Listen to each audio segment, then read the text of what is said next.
السلام عليكم. ازيكم يا بنات؟ عاملين ايه؟ يا رب تكونوا بألف خير. النهاردة فيديو جديد. فيديو النهاردة هقول لكم حاجة انا كنت متفقة عليها وطلبتها من بنوتة. وصلتني ويا ريتها ما وصلتني. انا كنت طالبة منديل كاتب الكتاب، وكنت طالبة طارة كانت عجباني. هوريكم الصور بتاعة الطارة والمنديل اللي انا كنت محتاجاهم، وهوريكم المنديل اللي جاني. بصوا يا بنات، بصراحة هي تجربة مش حلوة، مش عارفة ايه الحوار معايا. يعني انا طلبت المراية والمروحة. استلمت المراية، المروحة برضو فيها مشاكل وكده. وبرضو لما طلبت المنديل والطارة طلع عندي مشاكل كتير جدا جدا جدا. طيب اول حاجة كده يا بنات،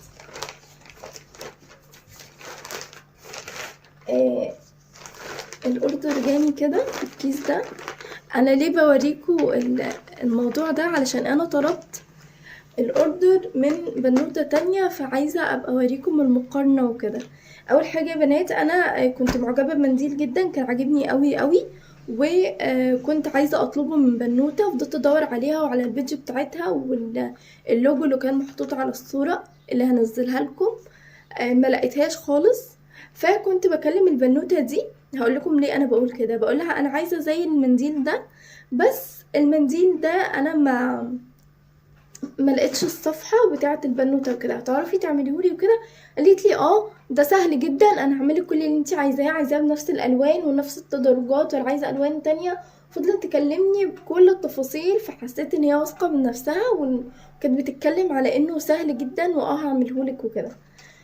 ولكن انا هوريكم دلوقتي المنديل بعد التعديلات. يعني انا كمان اخدته كده بعد التعديل. بصوا بقى يا بنات، ده كده شكل المنديل اهو. هو كمان عندكم باين احلى من الطبيعة شويتين. هحاول بس اقلب ان هنا هي طبعة على الخشبة دي، طبعة الصفحة بتاعتها وكده. فانا عايزة بس احاول ان انا اقلبها عشان ما اظهرهاش. بصراحة انا كده كده خلاص المنديل ده يعني مش هو اللي انا هستخدمه. طيب خليها كده. هو ده كده يا بنات شكل المنديل. هوريهولكوا برضو من قريب عشان ما كنش ظلمتها. هي كانت بتحاول تقلده، طبعا الكلام ده كله طباعة، واللي انا هوريهولكوا ده كله تطريز، ما كانش فيه ولا اي حاجة مطبوعة طباعة. هو ده كده شكله. اولا هي كانت حطالي حاجة تانية غير الدانتيل دي، غيرتها. وكمان يا بنات كانت المنديل اللي انا مختاراه ما كانش فيه الورد ده لزق. المنديل اللي انا كنت مختاراه كان كل الحاجات اللي فيه تطريز. عايزه اقول لكم ان هي كانت حاطالي الورده دي اللي هي اللزق العاديه، كانت حطاها لي هنا. وبعدين قلت لها لا، ده كل حاجه فيه متطرزه وكده. فعملت لي تطريزه ورده هنا وورده هنا، وقعدت تعدل لي فيه. وبس برضو في الاخر انا بصراحه مش مقتنعه بيه. وهوريكم الفرق وهتشوفين، وهوريكم الفرق وكل حاجه. كمان عايزه اقول لكم ان هي ما كانتش عامله لي الحاجات دي، عملتها لي برضو بعد التعديل. وانا استلمته، وبعد ما استلمت ما كانتش تقريبا كاتبالي كمان الايه القرانيه، وبعدها انا عملتها لي. وبعد التعديل برضو عايزه اقول لكم ان هو مش عاجبني بصراحه. فده كده تجربتي مع المنديل. مش هقول لكم الصفحه ولا كده عشان ما بقاش بقطع رزق البنوته يعني. وعايزه اقول لكم انا دفعت الفلوس عادي جدا، وبرغم ان المفروض الحاجه مش زي ما انا عايزاها او طالباها ولا قالت لي، فما استلمهاش او كده. بس انا ما هنش عليا بصراحه التعب وكده. اللي ضايقني ايه يا بنات، ان انا لقيت البنوته، عايزه اقول لكم الكلام ده كان الساعه 4 الفجر بالظبط، لقيت الصفحه بتاعه البنوته، ودخلت وكلمت الاكونت اللي كان بينزل الشغل بتاعها، واكتشفت ان انا كنت بكلم كده اختها، هي اللي كانت بترد عليا. وبعدين بعتت لي الاكونت بتاع البنوته اللي هي اسمها اسماء فوده، و كلمتها واتفقت معاها وطلبت الاوردر، وان شاء الله خلاص هيجيني قريب، قريب جدا يعني. فعايزه اقول لكم يا بنات، اللي ضايقني جدا جدا ان انا لقيت الاكونت بتاع البنوته اللي عامله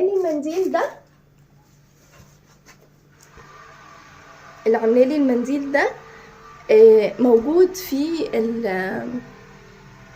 الجروب بتاع البنوته اللي انا اصلا كنت بعتلها الصوره بتاعتها. يعني انا كنت شغاله اقول لها انا بدور على صفحه البنت وعلى الجروب بتاع البنوته ومش لاقياها ومعرفش ايه، وهي موجوده في الجروب. وكمان اكتشفت ان هي بتتعلم من البنوته دي، لان البنوته دي بتنزل فيديوهات تعليميه للناس المبتدئه وكده.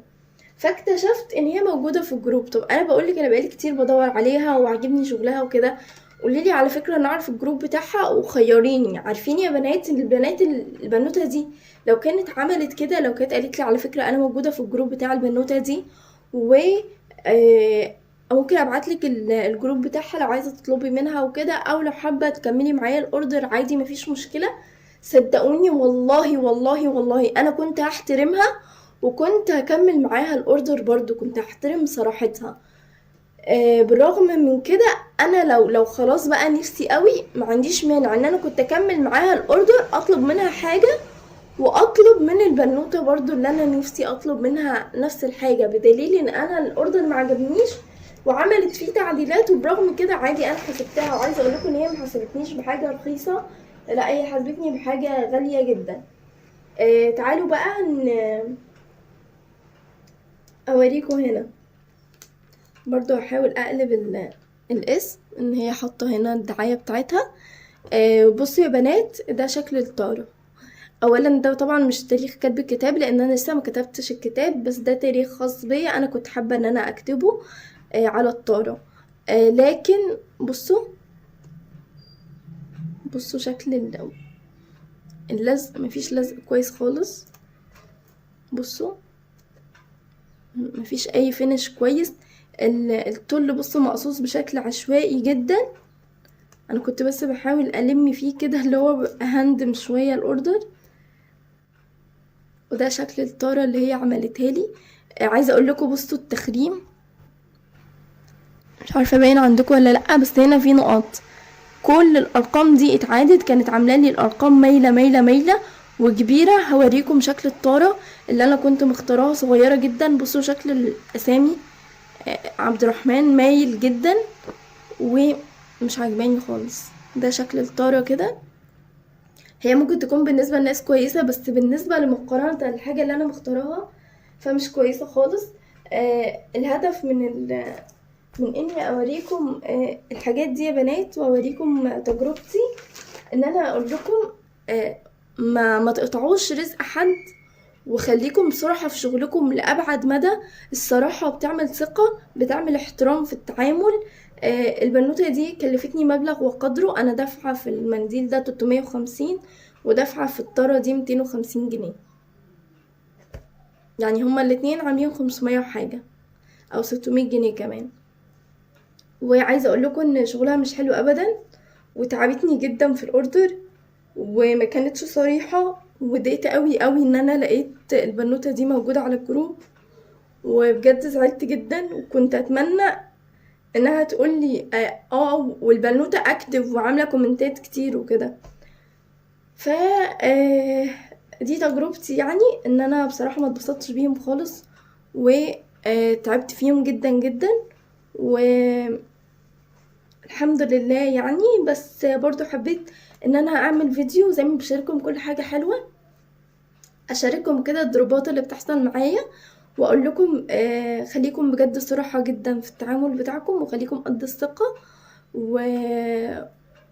وانا مش هنزل عنها اي تفاصيل البنوتة دي، لكن هقول لكم اتأكدوا من الاوردر قبل ما تطلبوه. اتأكدوا ان الناس اللي بتتعاملوا معاهم دول اهل الثقة وناس محترمة جدا، وان الحاجة هتطلع لكم فعلا زي ما انتم مختارينها. وكمان عايزة اقول لكم يا بنات ان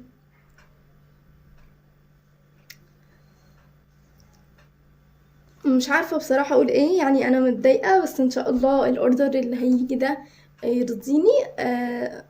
ده كده